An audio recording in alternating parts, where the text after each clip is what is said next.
एक अमीर इंसान था। उसने समुद्र में अकेले घूमने के लिए एक नाव बनवाई। छुट्टी के दिन वह नाव लेकर समुद्र की सैर करने निकला।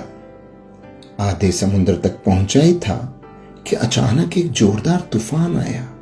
उसकी नाव पूरी तरह से तहस नहस हो गई, लेकिन वह लाइफ जैकेट की मदद से समुद्र में कूद गया।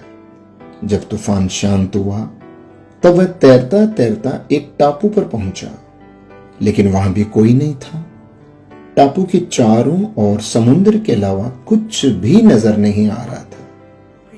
उस आदमी ने सोचा कि जब मैंने पूरी जिंदगी में किसी का भी बुरा नहीं किया तो मेरे साथ ऐसा क्यों हुआ।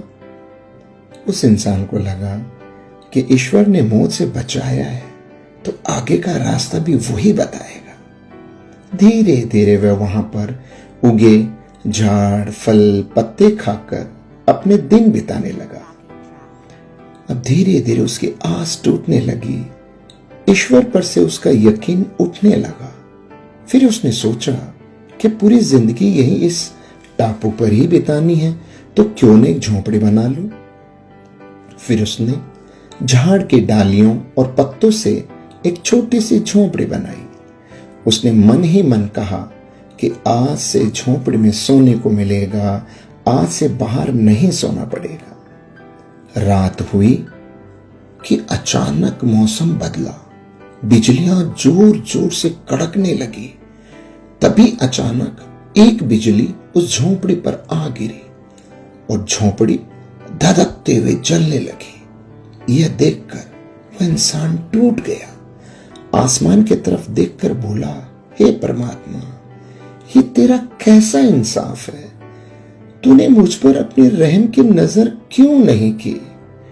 फिर वह इंसान हताश होकर सर पर हाथ रखकर रो रहा था कि अचानक एक नाव टापू के पास आई।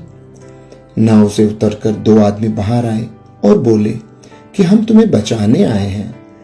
दूर से इस वीरान टापू में जलता हुआ झोंपड़ा देखा तो हमें लगा कि कोई उस टापू पर मुसीबत में है।